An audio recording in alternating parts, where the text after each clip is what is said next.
ನಮಸ್ಕಾರ. ಸಹಸ್ರನಾಮ class YouTube ಚಾನಲ್ಗೆ ಸ್ವಾಗತ. ಈ ವಿಡಿಯೋ ಯಾವುದು ಅಂತ ನಿಮಗೆ ತಮ್ನೇಲ್ ನೋಡಿನೇ ಅರ್ಥ ಆಗಿದೆ ಅನ್ಕೋತೀನಿ. ಬನ್ನಿ ಹಾಗಿದ್ರೆ ತಡ ಯಾಕೆ ವಿಡಿಯೋ ಸ್ಟಾರ್ಟ್ ಮಾಡೋಣ. ಸಹಸ್ರನಾಮ ಓದುವಾಗ ಎಲ್ಲಾದರೂ ತಪ್ಪಾದರೆ ಏನು ಅಪರಾಧ ಆಗತ್ತೆ? ಅದಕ್ಕೆ ಪ್ರತಿಫಲ ದೇವರ ಶಿಕ್ಷೆನ ಅಥವಾ ದೇವರು ಕೋಪ ಮಾಡ್ಕೊತಾರಾ?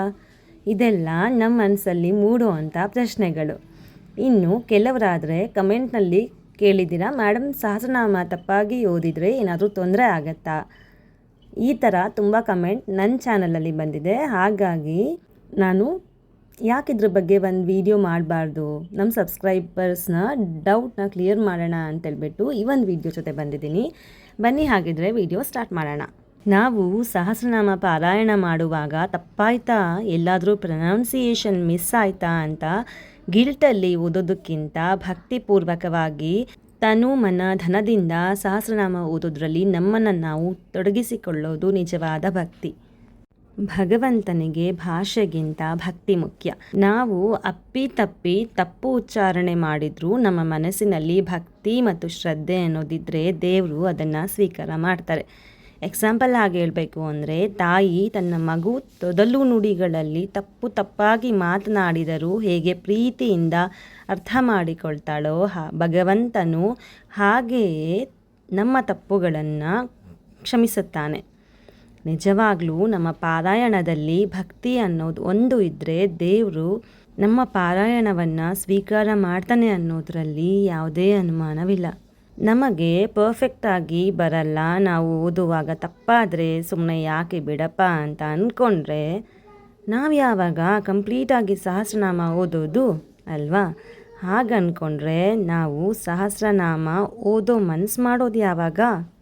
ಯಾರೇನು ಫಸ್ಟ್ ಟೈಮ್ ಓದುವಾಗಲೇ ಪರ್ಫೆಕ್ಟ್ ಆಗಿರಲ್ಲ ಅಲ್ವಾ? ಸ್ಟಾರ್ಟಿಂಗ್ ನಾವು ಓದುವಾಗ 100% ಪ್ರೊನೌನ್ಸಿಯೇಷನ್ ಮಿಸ್ ಆಗೇ ಆಗುತ್ತೆ.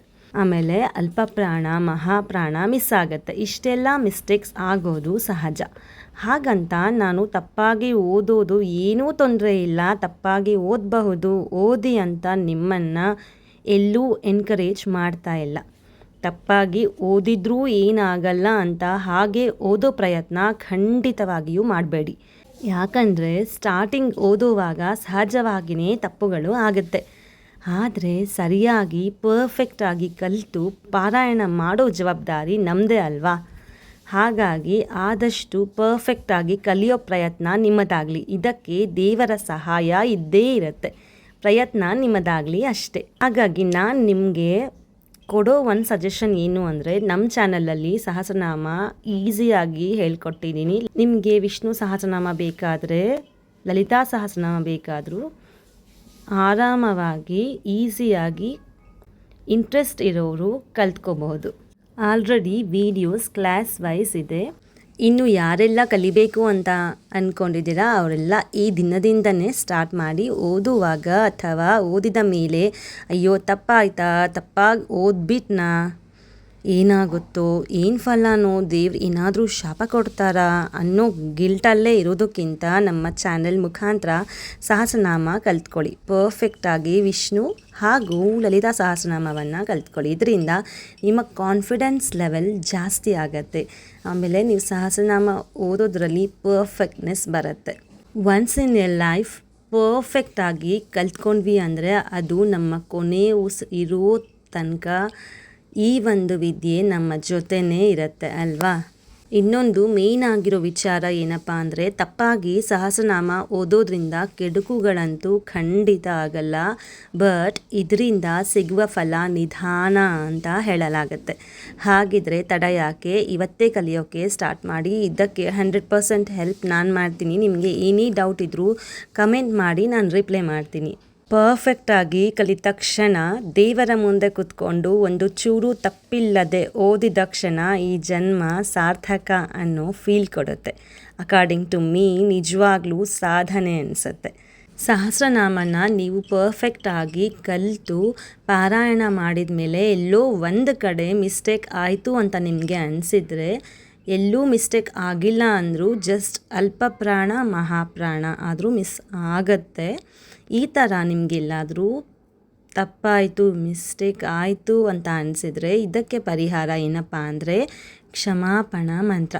ಕ್ಷಮಾಪಣಾ ಮಂತ್ರನ ಹೇಳ್ಕೊಳ್ಳೋದ್ರಿಂದ ನಮಗೆ ಗೊತ್ತಿಲ್ಲದೆ ನಾವೆಷ್ಟು ಪರ್ಫೆಕ್ಟ್ ಅಂತ ಅನಿಸಿದ್ರು ನಮಗೆ ಗೊತ್ತಿಲ್ಲದೆ ಅಲ್ಪ ಪ್ರಾಣ ಮಹಾಪ್ರಾಣದಲ್ಲಿ ತಪ್ಪಾಗಿದ್ರೂ ಆ ಒಂದು ತಪ್ಪಿಗೆ ಕ್ಷಮಾಪಣಾ ಮಂತ್ರ ಹೇಳ್ಕೊಳ್ಳೋದ್ರಿಂದ ನಮಗೆ ಪರಿಹಾರ ಸಿಗುತ್ತೆ. ಇದರಿಂದ ನಮಗೆ ಫಲ ನಿಧಾನಗತಿ ಅಲ್ಲದೆ ನಾವು ಸಹಸ್ರನಾಮ ಓದೋದಕ್ಕೆ ಸಂಕಲ್ಪ ಮಾಡಿಕೊಂಡಿದ್ದ ಸಂಕಲ್ಪಗಳು ನೆರವೇರುತ್ತೆ ಅನ್ನೋ ಒಂದು ನಂಬಿಕೆ. ಹಾಗಾಗಿ ಈ ಒಂದು ಕ್ಷಮಾಪಣಾ ಮಂತ್ರ ಸಹಸ್ರನಾಮ ಓದಿದ ನಂತರ ಈ ಕ್ಷಮಾಪಣಾ ಮಂತ್ರವನ್ನು ಹೇಳ್ಕೊಳ್ಳೋದನ್ನು ಮರ್ತೋಗಬೇಡಿ. ಬನ್ನಿ, ಕ್ಷಮಾಪಣಾ ಮಂತ್ರ ಹೀಗಿದೆ, ನೋಡೋಣ. ಸಬ್ಸ್ಕ್ರೈಬರ್ಸ್ಗೆ ಕನ್ಫ್ಯೂಷನ್ ಬೇಡ, ಕ್ಲಿಯರ್ ಇರಲಿ ಅಂತ ನಾನು ಕನ್ನಡ ಹಾಗೂ ಇಂಗ್ಲೀಷ್ 2 ಭಾಷೆಯಲ್ಲಿನೂ ಶ್ಲೋಕ ಕೊಟ್ಟಿದ್ದೀನಿ. ನೋಡಿ, ಈಗ ಒಂದ್ಸಲ ನಾನು ಪಾರಾಯಣ ಮಾಡ್ತೀನಿ. ಯದಕ್ಷರ ಪದಭ್ರಷ್ಟಂ ಮಾತ್ರಾಹೀನಂ ಚ ಯದ್ಭವೇತ್ ತತ್ಸರ್ವಂ ಕ್ಷಮ್ಯತಾಂ ದೇವನಾರಾಯಣ ನಮೋಸ್ತುತೆ. ಅರ್ಥ: ಓ ನಾರಾಯಣನೇ, ನಾನು ಸಹಸ್ರನಾಮವನ್ನು ಪಠಿಸುವಾಗ ಅಕ್ಷರಗಳಲ್ಲಾಗಲಿ ಪದಗಳಲ್ಲಾಗಲಿ ಅಥವಾ ಉಚ್ಚಾರಣೆಯಲ್ಲಾಗಲಿ ಏನಾದರೂ ತಪ್ಪುಗಳನ್ನು ಮಾಡಿದ್ದರೆ ದಯವಿಟ್ಟು ಆ ಎಲ್ಲ ತಪ್ಪುಗಳನ್ನು ಕ್ಷಮಿಸು ಅಂತ ಅರ್ಥ. ಕೊನೆಯಲ್ಲಿ ನಾರಾಯಣ ನಮೋಸ್ತುತೆ ಎಂದು ಬಂದರೆ ಅದು ವಿಷ್ಣು ಸಹಸ್ರನಾಮ ಓದಿದಾಗ ಈ ಒಂದು ಶ್ಲೋಕನ ಹೇಳ್ಕೊಂಡ್ರೆ ನಮ್ಮ ಒಂದು ಶ್ಲೋಕದಲ್ಲಿ ಏನಾದರೂ ತಪ್ಪಾಗಿದ್ದರೆ ಆ ದೋಷ ಕಳೆಯುತ್ತೆ ಅಂತ. ಅದೇ ಜಾಗದಲ್ಲಿ ಲಲಿತಾಂಬ ನಮೋಸ್ತುತೆ ಅಂತ ಬಂದರೆ ಅದು ಲಲಿತಾ ಸಹಸ್ರನಾಮ ಹೇಳ್ಕೊಂಡಾದಮೇಲೆ ಹೇಳ್ಬೇಕಾಗಿರೋ ಶ್ಲೋಕ. ಬನ್ನಿ, ಆ ಒಂದು ಶ್ಲೋಕನ ಈಗ ಒಂದ್ಸಲ ಪಾರಾಯಣ ಮಾಡ್ತೀನಿ. ಈಗ ಸ್ಕ್ರೀನ್ ಮೇಲೆ ಡಿಸ್ಪ್ಲೇ ಆಗುತ್ತೆ, ನೋಡಿ. ಈ ಒಂದು ಶ್ಲೋಕ ಲಲಿತಾ ಸಹಸ್ರನಾಮ ಪಾರಾಯಣ ಮಾಡಿದ ಮೇಲೆ ಹೇಳ್ಕೊಳ್ಬೇಕಾಗಿರೋವಂಥ ಶ್ಲೋಕ. ಇನ್ನೊಂದು ಸಲ ಪಾರಾಯಣ ಮಾಡ್ತೀನಿ. ಯದಕ್ಷರ ಪದಭ್ರಷ್ಟಂ ಮಾತ್ರಾಹೀನಂ ಚ ಯದ್ಭವೇತ್ ತತ್ಸರ್ವಂ ಕ್ಷಮ್ಯತಾಂ ದೇವಿ ಲಲಿತಾಂಬ ನಮೋಸ್ತುತೆ. ಅರ್ಥ: ಓ ಜಗನ್ಮಾತೆಯಾದ ಲಲಿತಾಂಬೆಯೇ, ನಾನು ಸಹಸ್ರನಾಮವನ್ನು ಪಠಿಸುವಾಗ ಅಕ್ಷರಗಳಲ್ಲಾಗಲಿ ಪದಗಳಲ್ಲಾಗಲಿ ಅಥವಾ ಉಚ್ಚಾರಣೆಯ ಮಾತ್ರೆಗಳಲ್ಲಾಗಲಿ ಏನಾದರೂ ತಪ್ಪುಗಳನ್ನು ಮಾಡಿದರೆ ದಯವಿಟ್ಟು ನನ್ನನ್ನು ಕ್ಷಮಿಸು ಎಂದರ್ಥ. ನಾವು ಸಹಸ್ರನಾಮ ಪಾರಾಯಣ ಮಾಡಿದ ಮೇಲೆ ಇದೊಂದು ಶ್ಲೋಕ ಹೇಳ್ಕೊಳ್ಳೋದ್ರಿಂದ ಯಾವುದೇ ಒಂದು ದೋಷ ನಮಗೆ ತಗಲೋದಿಲ್ಲ ಅನ್ನೋದು ಒಂದು ನಂಬಿಕೆ.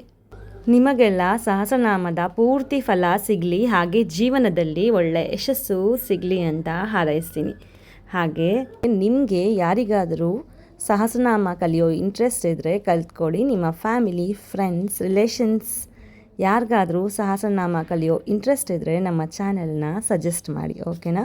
ಯಾರೆಲ್ಲ ಸಹಸ್ರನಾಮ ಕಲಿಬೇಕು ಅಂತ ಅಂದ್ಕೊಂಡಿದ್ದೀರಾ ಅವ್ರಿಗೆಲ್ಲ ನನ್ನ ಕಡೆಯಿಂದ all the best. Start from today only. Best of luck. Thank you. ಧನ್ಯವಾದಗಳು.